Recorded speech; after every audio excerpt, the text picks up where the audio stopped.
One, two, three. Good evening to all. Today we four, I am Ed Basantani. I, Ishita Porwal. I, Sarthak Baheti. I Atul Vipat. Will be giving the presentation on the topic barriers to communication. So I am Ed Basantani will begin with the introduction part and some details of the topic. So first, what does communication means?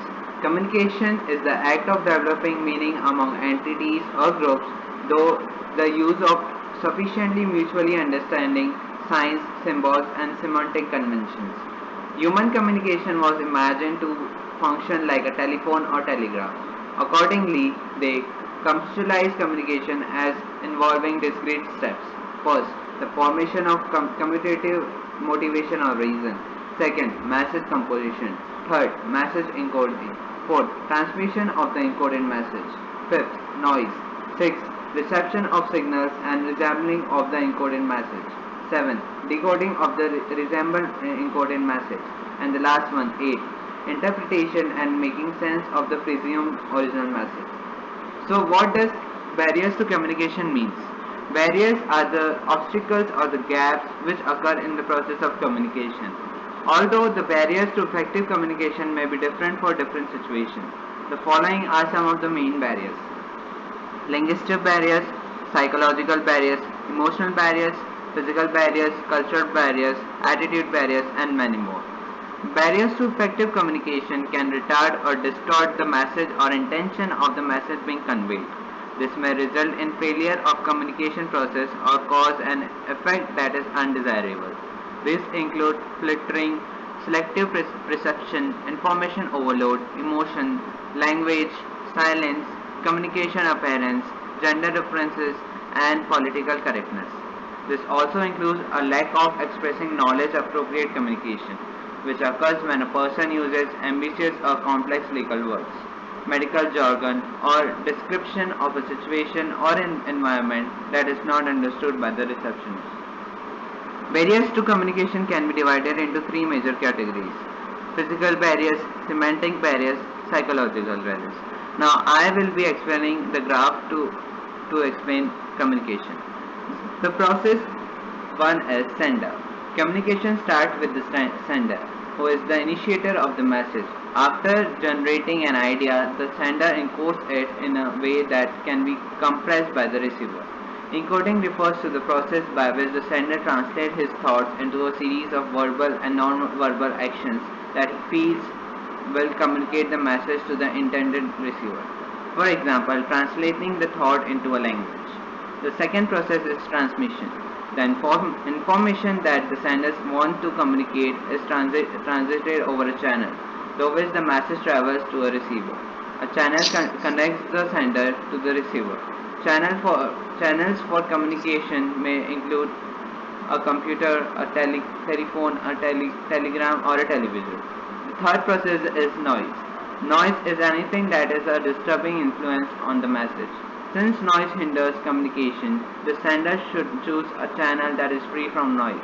Noise may be occur at the sender's end during transmission or at the receiver's end.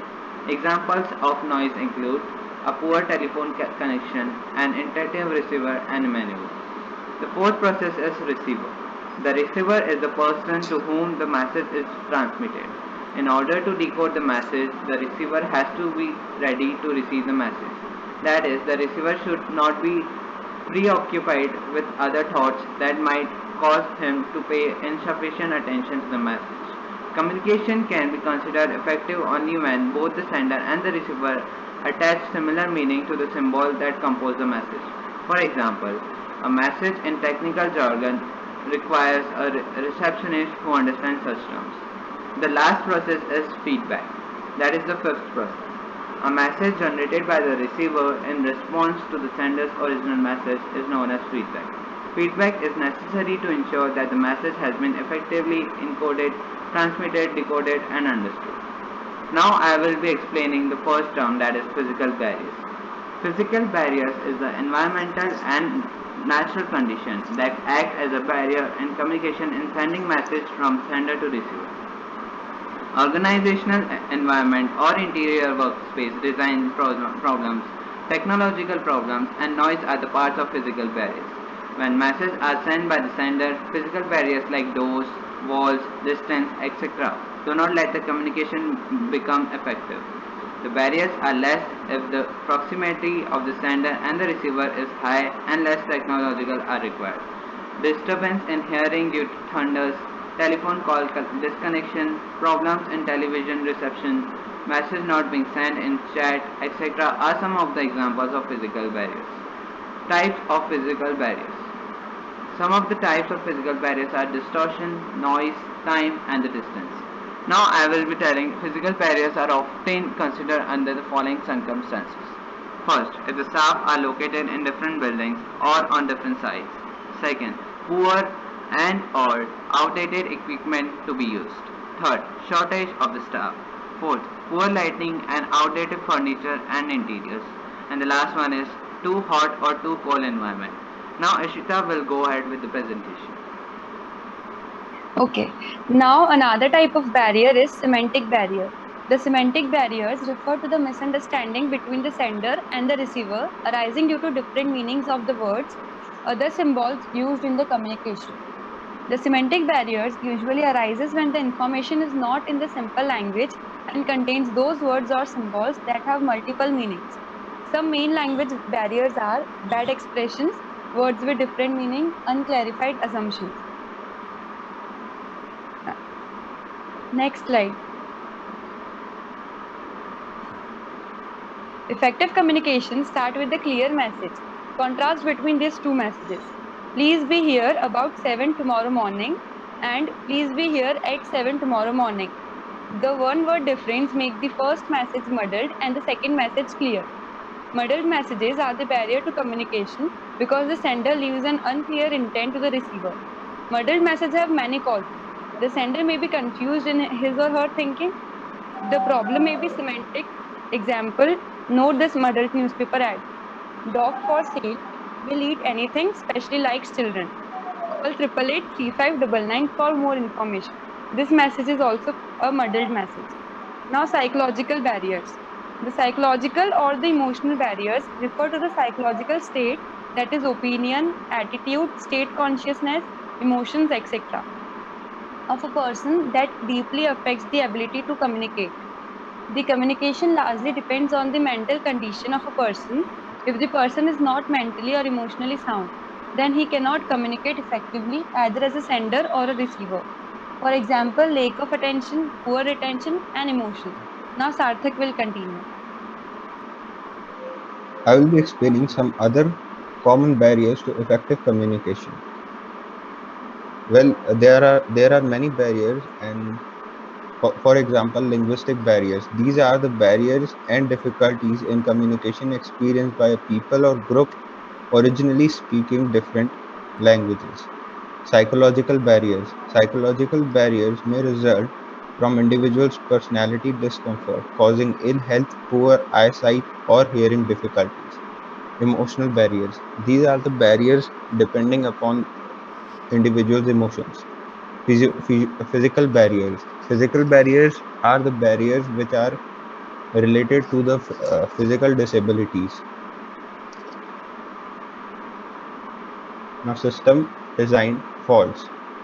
Well, it refers to problems with the structure or system in place in an organization, an unclear organizational structure, inefficient or inappropriate information system, lack of supervision or training, lack of clarity in roles and responsibilities. Well, to overcome barriers of communication, in addition to removal of specific barriers to communication, the following general guidelines may also facilitate communication. Have a positive attitude about communication. Work to improve skills. It takes knowledge and rigorous working. The communication model di- and discussion of barriers to communication provide necessary knowledge. This increases awareness of the potential for improving communication in the first step to better communication. Now my fellow mate Athar will continue. Overcoming barriers to communication include communication as a skill to be evaluated along with all other skills in each person's job description. Help others in improving their communication skills by helping them understand their communication problems. Make communication goal oriented. Relational goals come first and pave the way for other goals. When the sender and receiver have a good relationship, they are much more likely to accomplish their communication goals. Approach communication as a creative process rather than simply part of the core of working with people. Experiment with communication alternatives. What works with one person may not work with other person. Vary channels, listening techniques, and feedback techniques. Accept the reality of miscommunication. The best communicators fail to have perfect communication. They accept miscommunication and work to minimize its negativity. Now, type of linguistic barriers. Uh, Use plain language. Whether you are working with someone knows your primary language as a secondary, or you are trying to communicate a person deeply technical problems to your non-technical co-workers. Everyone should get in the habit of use plain language whenever possible. Find a reliable translation service. If you are working across international offices, enlist the help of a qualified translator or find a translation service that meets your needs. Enlist interpreters. Whether you have existing bilingual employees or hire one, trusted interpreters should be used to ensure that there is not any information or instruction missed due to a language barrier. Provide classes for your employees. If you are working in a highly technical environment like a SaaS company, include a crash course to your Jordans during initial job training and consider ongoing learning classes later on. Use visual methods of communication. Often fail us when they do, showing cannot more effective than telling. Use pictures or diagram to explain complicated concepts. Use repetition. Language barrier or not, people often need to hear something more than once to understand and remind it. Be respectful. Language barriers, like all barriers to communication, can be frustrating. They require patience, understanding, and consciousness. Ensure that when your team are struggling to communicate, that you never raise your voice or over in talk slowly instead of louder, clearly instead of forcefully. Language barrier can be challenging, but working with people of different cultures and backgrounds is what drives innovation, creativity, and success. Don't let language barriers stand in the way of embarrassing everything a diverse workplace has to offer. Now I request my teammate Amit for thank you speech.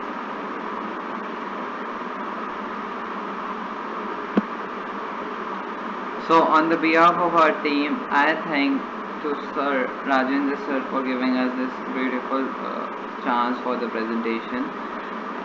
Thank you so much, sir, for giving us this chance and this opportunity. And thank you.